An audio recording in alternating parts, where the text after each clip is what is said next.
Las pruebas psicológicas son instrumentos para medir la inteligencia o para explorar los aspectos que integran la personalidad. En este material nos enfocaremos en explicar lo que son las pruebas de personalidad, las cuales evalúan los patrones individuales de conductas estables. Pero, ¿qué es personalidad? La personalidad tiene muchas definiciones, sin embargo, la más aceptable la define como un compuesto de habilidades cognitivas, intereses, actitudes, temperamento y otras diferencias individuales en los pensamientos, sentimientos y la conducta. Los métodos para evaluar la personalidad deberían incluir una gama amplia de variables cognitivas y afectivas.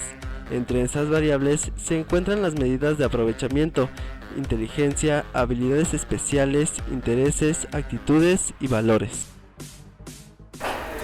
Bueno, en psicología tenemos diferentes modelos teóricos que han dado lugar a estrategias o intentos diversos por medir la personalidad.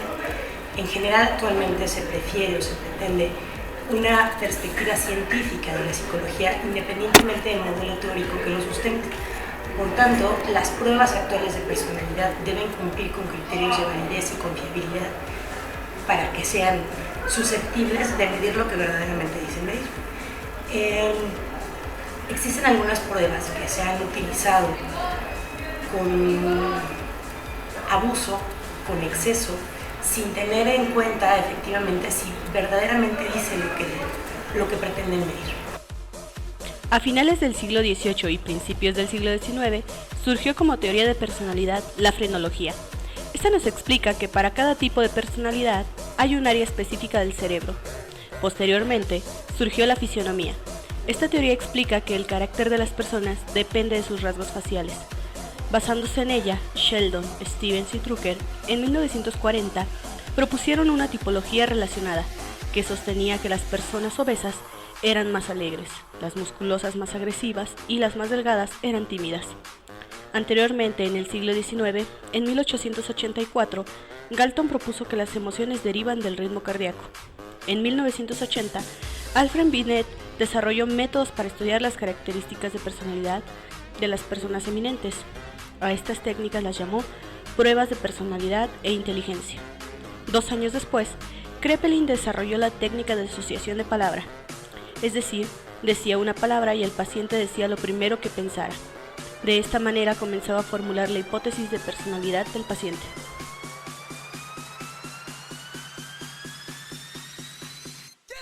Allport describe las teorías de los rasgos en 1961 como una estructura neuropsíquica que tiene la capacidad de traducir muchos estímulos funcionalmente equivalentes para iniciar y guiar formas de conducta adaptativa y expresiva. Años antes, y mediante una investigación en 1936, realizó una lista de nombres de rasgos. Por otra parte, Cattell clasificó los rasgos en comunes contra únicos, superficiales contra fuente, constitucionales contra moldeados por el ambiente y dinámicos contra habilidad contra temperamento. Esta clasificación ha servido para la creación de varios instrumentos. Un ejemplo es el cuestionario de 16 factores de personalidad.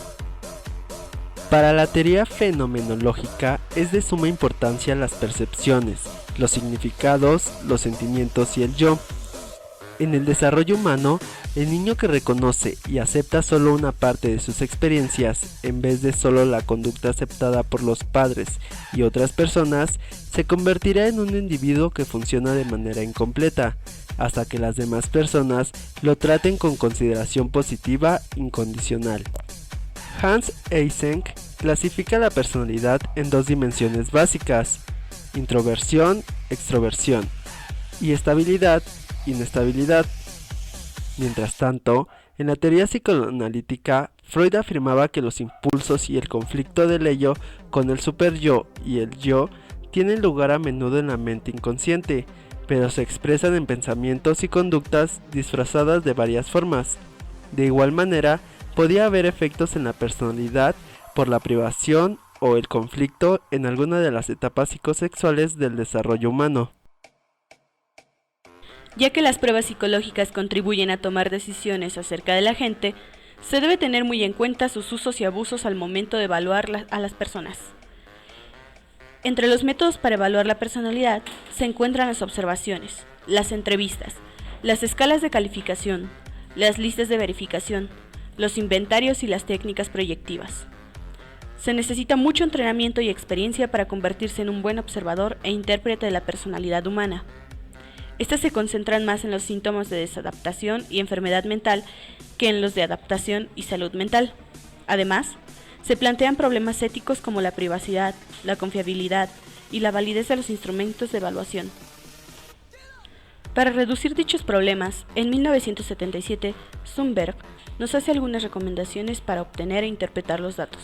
Primero, estudiar la situación general de la vida y los problemas del paciente. Segundo, ser sensible a los antecedentes socioculturales y étnicos.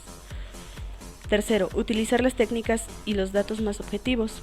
Cuarto, obtener el tipo correcto de información. 5. Evitar formular especulaciones e interpretar los datos y predecir la conducta. 6.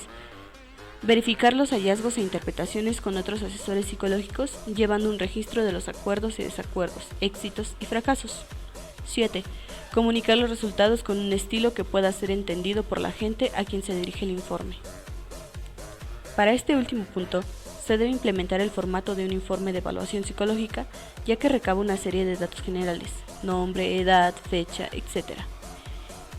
En este se debe describir la historia física y psicológica del paciente, así como sus características y situación académica y laboral. En el caso particular de los niños, es importante la información sobre el hogar y la familia.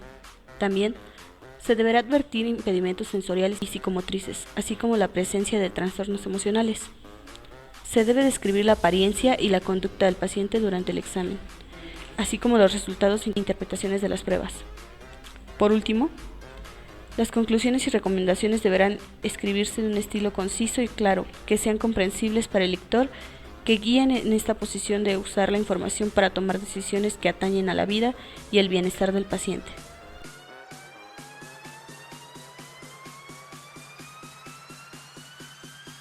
La evaluación clínica de propósitos de identificación y diagnóstico de trastornos de la conducta y cognitivos son procedimientos de intervención en las que los psicólogos son llamados para realizar evaluaciones psicológicas. Para llenar el historial clínico de un paciente no basta con las pruebas psicológicas, también se requiere de observaciones y entrevistas detalladas, solicitando información sobre familiares, cultura, educación, economía, antecedentes legales e historial médico. Cuando se conduce un estudio de caso, se pueden formular hipótesis o conclusiones concernientes a la causa y emitirse como recomendaciones que atañen al tratamiento. Con frecuencia, se les pide que realicen exámenes del estado mental del paciente. De esta manera, se obtiene información pormenorizada del estado emocional, problemas de personalidad y actividades psicomotrices. Los estudios de caso, a pesar de que nos brindan información útil para formular la imagen global del paciente, tienen debilidades muy notables, como la naturaleza introspectiva de los datos, los frecuentes sesgos al seleccionar y evaluarlos, así como también la generalización limitada de los hallazgos del paciente. Dentro de la evaluación clínica tenemos el proceso psicodiagnóstico, mediante el cual se examina a una persona desde el punto de vista psicológico para determinar la naturaleza y el grado de trastorno mental. En el modelo médico tradicional de trastornos, la persona que evalúa, observa y entrevista al paciente determina la presencia o ausencia de ciertos síntomas psicológicos. El resultado final de este proceso es la asignación de una clasificación psiquiátrica. La habilidad para emitir psicodiagnósticos precisos requiere de un gran entrenamiento y experiencia, y aún así es probable cometer errores debido a la percepción selectiva, el seguimiento inadecuado y la lógica deficiente, así como la ignorancia de la tasa base, los sesgos retrospectivos y la confianza excesiva en el juicio propio. Las conferencias de casos clínicos o contextos de salud mental pueden ocurrir antes o después de la evaluación psicológica. Cuando se conduce una conferencia posterior a la prueba de una persona que desconoce la terminología psicológica, el examinador debe describir en un lenguaje apropiado ya que los resultados también dependen de la comprensión oral del paciente. La consulta incluye un análisis de las operaciones y decisiones del tratamiento, remedio, rehabilitación u otra intervención. Después de la consulta, el examinador debe enviar una copia del informe a la fuente de canalización y a otras partes que tengan necesidad y derecho a conocerlo. Surgieron otras 3 áreas de evaluación de personalidad. La primera es la evaluación matrimonial y familiar, la cual mediante listas de verificación y escalas de calificación sirven para el asesoramiento prematrimonial, la identificación de fuentes y posibles soluciones a desacuerdos y problemas familiares. Algunas de las pruebas utilizadas a menudo son el cuestionario de factores de la personalidad, la prueba de manchas de tinta y la prueba de apercepción temática. La siguiente área nos va a llevar a la psicología de la salud, cuyas contribuciones han sido educativas, científicas y profesionales de la psicología a la promoción y el mantenimiento de la salud.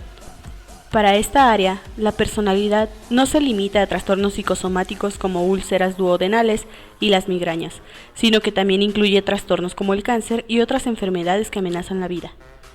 El papel de los psicólogos es auxiliar en la planeación de tratamientos o procedimientos de intervención. La última, pero no menos importante, es la psicología legal. Esta se va a interesar en los aspectos psicológicos de la ley en su cumplimiento. Para esta rama, por lo regular son psicólogos clínicos los cuales son especialistas en relaciones humanas y la formación de equipos, así como también para conducir talleres y entrenar a los oficiales de policía.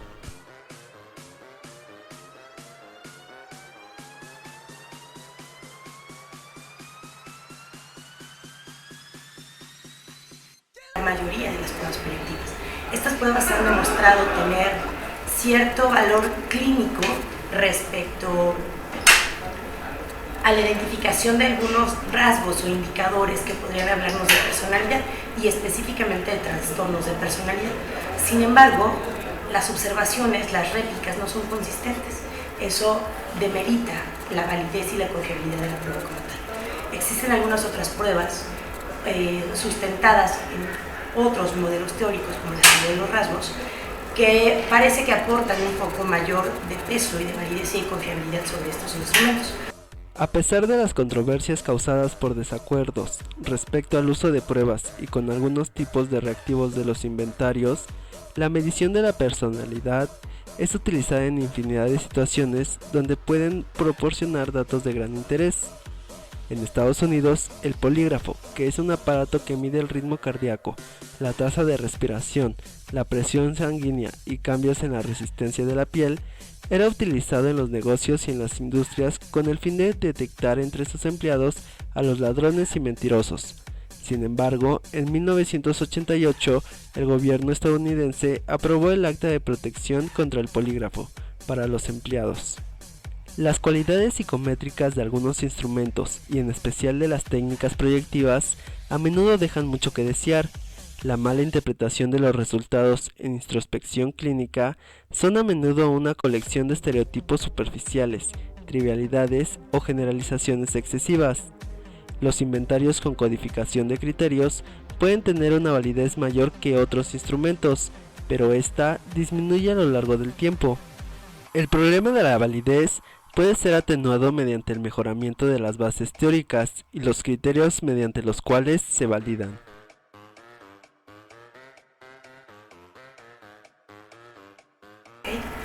Bueno, en mi experiencia clínica he utilizado algunos de estas pruebas, sobre todo el MMPI, con una adecuada confiabilidad.